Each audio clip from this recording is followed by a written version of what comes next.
people of the internet. Nonetheless, I saw something on YouTube. Here it is. Jordan Peterson. I'm a huge fan of Jordan Peterson. I saw a title. It jumped out to me, man. He was talking about dreams. I'm a big fan of dreams. I've been having some weird dreams. Y'all want to talk about dreams real quick? I've been having some weird dreams, bro. Like, I don't know if I probably said this before. I'm sure I tweeted this before. Like, my theory on dreams. There's a correlation with, like, dreams and, like, alternate realities, bro. Like, man, I don't know, bro. Like, I'm trying to master dreams. Like, like I spent some years, young, like on and off, of course, like trying to research dreams. Like, what are they? What are dreams? Some people believe dreams are your subconscious. Some people believe your dreams are like the things, your innermost, deepest thoughts are like your true desires of your dreams. I've been having some weird, like the past like 2 weeks, bruh. I've been having some weird ass dreams. I probably tweeted it before. Weird ass dreams. I'm like vivid, weird dreams. Sometimes they're dreams of people that I know. Sometimes there's dreams of people I ain't talked to in years. Sometimes they're dreams of complete strangers. Like, what are dreams, bruh? Like, what are dreams? Like, I'm trying to get to the bottom of dreams, bruh. I'm trying to, like, understand dreams. Like, what are they? They say sleep is the cousin of death. What are the cases? Like, you hear those sayings as well, too. Like, I'm trying to get to the bottom of dreams, young. Like, are they alternate realities? I've had dreams where, like, I've had dreams so vivid and, like, that closely correlate with my real life. It's like, that could be real. Like, I've had dreams. You ever woke up from a dream? It's just like, that could very much so been another life. Like, had I gone left instead of right, I could have been living in that reality. You see what I'm saying? Like, I've had dreams where it's just like, bruh, that could have very much so been real. Whether with certain people or certain outcomes or what are the cases, it's like, I've had dreams. This is like, man, that could have been real. But I came across a video here from Jordan Peterson over on YouTube, man, which the video is entitled, What Your Dreams Are Trying to Tell You. We'll watch a little bit of it. It's a little bit long. It's, 11 minutes. I'll probably speed it up a little bit as well, too. But let's see what Jordan Peterson has to say about dreams, man. I want to get to the bottom of dreams. What are dreams, man? Are they messages? Are they alternate realities? What does Jordan Peterson think about dreams?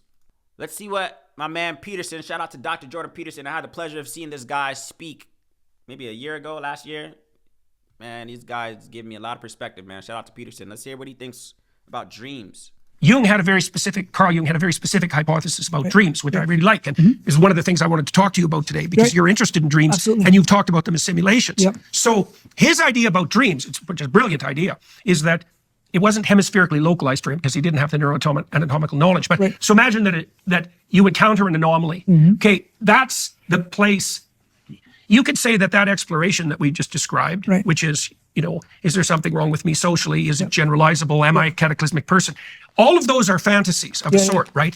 And you could think of the fantasies as attempts to remap the anomalous situation, right? And then, like, a shallow remapping would require just a tiny alteration of fantasy, but a large remapping would mean a whole reconfiguration of character. Jung's idea was that the dream was a place of exploration for the remapping of anomaly, and that it could be undertaken safely because you could explore different perceptual configurations in the safety of dreams without exposing yourself to any danger. So, because you'd see that in therapy, where someone will lay out a couple of different problematic scenarios, and then contemplate the commonalities, and sometimes they'll stumble across something that, oh, I see, I'm looking at this whole thing wrong. It's a restructuring of the theory, and then those three anomalies are all accounted for. And that's going to give you a sense of conviction, right? Because now you have a theory that accounts for the new information. And the dream is part of that process. It's the birthplace of that renovelization of conception. No, that's interesting. So I think definitely in terms of using the right hemisphere in dreams, there's got to be something there. So I'm not sure how much this has been explored in terms of the right hemisphere only. But there's definitely, because dreams is so much about emotional updating and emotional creating a sense of making sense of an emotional landscape, right? So in dreams, for example, it's heavily populated by people, right? So REM dreams, for example. So each night you cycle through different stages of sleep, stage 1, 2, 3, and then you have deep sleep, and then you have REM sleep, rapid eye movement sleep, where your eyes go from side to side. During this stage of sleep, you're paralyzed from head to toe. So you have structures in the brain called the pons and the medulla in the lower part of the brain that paralyzes your entire body, so you won't act out your dreams and hurt yourself, right? So just want to lay the foundation before I get to your point, right? And that sets up the stage for exploration without risk. Right. So now you can engage in this laboratory, of testing, a testing space without any fatal consequences, right? You can do whatever you want, and you don't hurt your sleeping partner or yourself. So you have that paralysis first of all. You're in a physiological straitjacket, so to speak, right? So and you can explore deeply enough so that you can actually reshape not just your conceptions, right, but your perceptions. Right. And that idea accounts for some of the bizarreness of dreams. Like if you're exploring at the level of perception, it's going to seem bizarre, obviously. Let's pause it right there real quick. Let's grasp some of that real quick. Because he said a lot. Shout out to Dr. Peterson. Like, I like people that are passionate about like the things that, you know what I'm saying? Like, you can tell, like, man, Peterson, I've been with Peterson, man. Like, he's passionate about the things that he speaks about. Dreams. So they said a lot about things. Peterson was talking about, Carl Jung and Jung. Of course, these are people that I'm loosely familiar with. Of course, on this channel, we talk about philosophy, self-improvement, and the culture.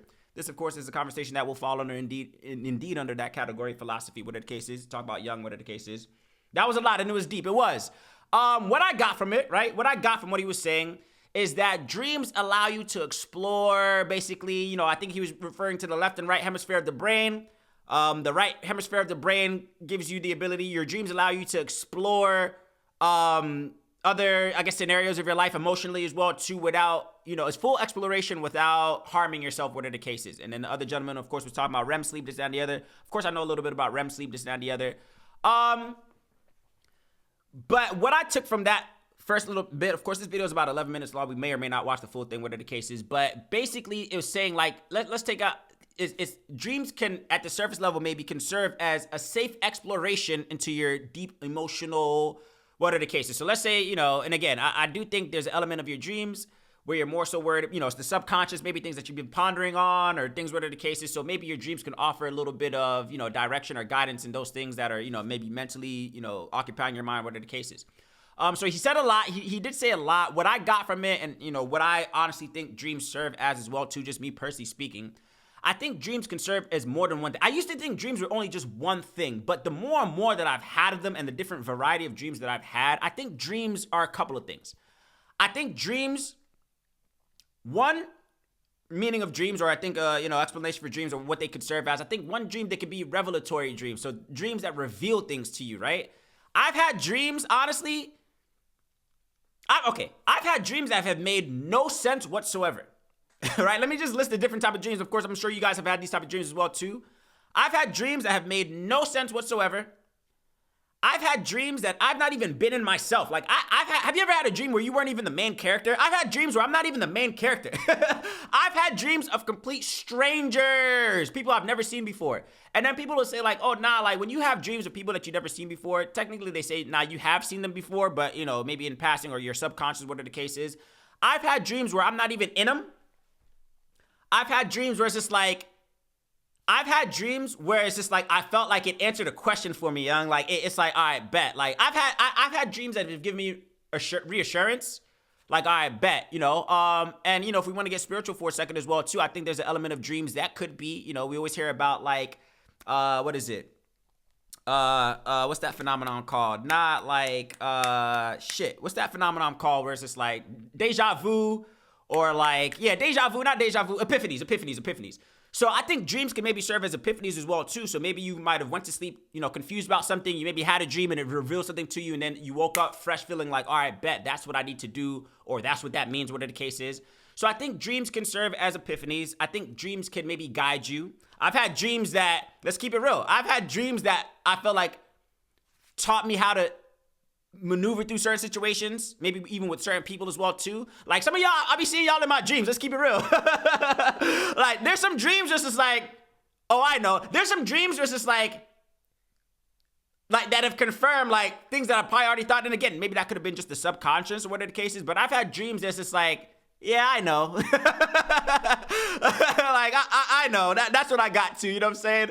But dreams, man, I'm trying to get to the bottom of them, and I kind of want to watch a little bit more of this as well, too, because again, I am deeply infatuated with this conversation in particular. Dreams, man, like, the dreams is just like, I've had those dreams that are like HD, like vivid dreams, right? And if I had dreams that I just woke up confused, like, what does that mean? You know? But I think dreams can serve as a lot of different things. I think dreams can serve as guidance. Dreams can serve as entertainment. Sometimes dreams, or sometimes it's just a solid movie. Like, oh man, that was beautifully shot. Like, I'll wake up from a dream and was like, damn, the story arc was magnificent, right? Let's watch a little bit more. Shout out to Peterson. I don't know this other gentleman here. I'll probably get his name when I click out. Let's see what else they have to say about dreams, man. I just want to sort of go through this. So first of all, you're paralyzed in REM sleep, right, from head to toe. You can't move. Your eyelids can move because of a different circuit, by the way. Just want to add that. So there's this different circuit for the eyelids. Now, interestingly, the emotional part of the brain, the limbic centers tucked behind your ears, become hyperactive. So you have that. Your prefrontal lobes and the CEO of the brain becomes less active for some reason. So that part of the brain dials down, right? Motor regions. Restriction of inhibition? Restriction of inhibition. And so everything in the world becomes less focused, right? Yeah. So you can less constrained, yeah. Right? So you don't think in a logical, straightforward ABC-like manner, right? So if I wake somebody up from REM sleep and say, well, the word, and tell him the word sun, he will think of chair instead of moon, right? So he doesn't think in a logical serial manner. He will think in an unrelated manner. In fact, he will be more likely to say sun and chair versus when somebody's awake and I ask him, well, what do you think of now when I say sun? They might say moon. They are more likely to relate unrelated words. So they think in a... Which is what you'd expect if it was an exploratory process. Right? So the prefrontal lobes turn down, right? The emotional part of the brain dial up, right? So you have that. You're paralyzed from head to toe. Now, this is a perfect cocktail for strange things. Not only that, but also the chemicals in your brain that have to do with logical and linear thinking, noradrenaline. You have adrenaline in your body when you're anxious or you're excited. You have adrenaline. You have noradrenaline in the brain, but also in the body. But noradrenaline is the cousin chemical of adrenaline. Now, this chemical, it turns out there's a structure in the brainstem called the locus coeruleus. Yes, exactly. Your pronunciation is brilliant. 32,000 cells, pitch black in the brainstem. They will stop, secreting noradrenaline during REM sleep. So that means your way of thinking about the world is unfocused. It's like spacey. It's creative, right?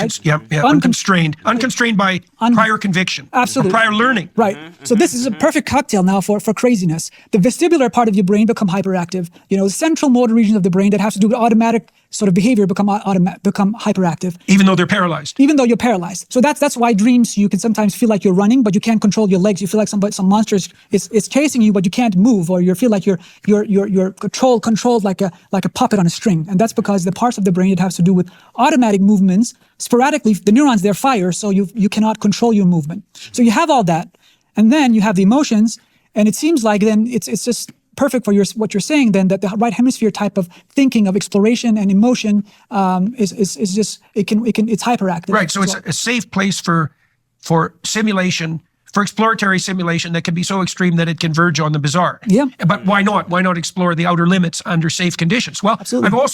I remember that if you wake people up from REM sleep, the most common emotion they report is anxiety. All right, let's pause. This video's almost done. I guess, I don't know if we're still talking about dreams. But that's real. So basically, from what I'm getting, at least from this conversation, at least, of course, dreams are an opportunity to explore, right? Our thoughts, our emotions, without any consequence. Which, okay, I see that. I agree with that. I don't know. I'm trying to get to the bottom of dreams, bruh. Like, and maybe it's just that you will never know, bruh. But I think there is a correlation between death and dreams. Like, I do believe, like, when we leave this planet, I think we might just get stuck in an everlasting dream until we reincarnate into the human body. I believe that. What if we originated in dreams? Like, what if, like, before we came into our human form, we were in one big dream? Think about that. Of course, I'm just thinking out loud right now as well, too. Like, what if our souls or our spirits, whatever the case, whatever you want to call it, is always in a dream state, and then when we came into our human forms, this is like, all right, cool. So what if we just return to a dream state when it's all said and done? I think there's a correlation between afterlife and dreams. Like, come on, man. We all know those dreams that are like vivid, like, yo, I was there. Like, I've had dreams just as like, bro, there's no way this wasn't another reality, bro. Like, I've had dreams, man. Again, I think dreams can serve as different type of things, but I've had dreams that's just like, nah, bro, ain't no way this is not another reality. Like, I went somewhere. Like, I've had dreams where it's like, nah, bro, you can't tell me I wasn't just there. You see what I'm saying? Like, I don't know, man, but I could talk about things like this all day. Like, I like things like this. Like, what's the meaning of life? What happens when we die? Like, you know, what are dreams? Are they alternate realities? Are they your subconscious trying to tell you something? Like, I've spent a decent amount of time pondering on the concept of dreams and like the afterlife and like what does it all mean.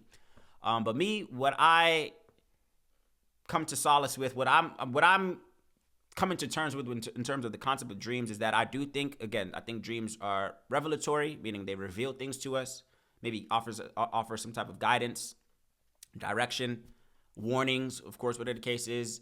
I'm also going to throw in there, like, I do think dreams could serve as maybe alternate realities. Like, again, man, I've had dreams that, like, bruh, that could be very much so me in another life, like 100%. But that could be maybe here or there, whatever the case is. I don't know. But I also think, of course, this is one of my newer thoughts, one of my latest philosophies, that I do believe, like, dreams, maybe we originated in a dream state. Like, maybe we're just going to return back to a dream realm, and then maybe just take human form. Maybe you come back in human form. Maybe you don't.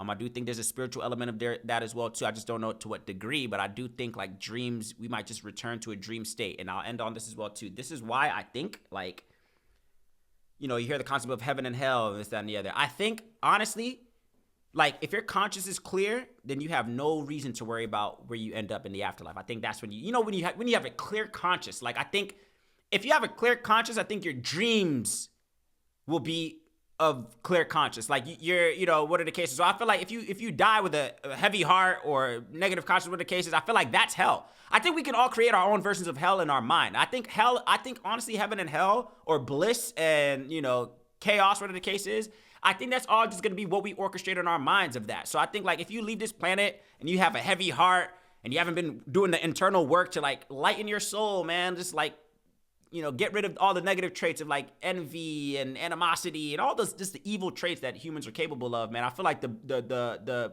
better you are at ridding yourself of that, the more lighter your conscience will be.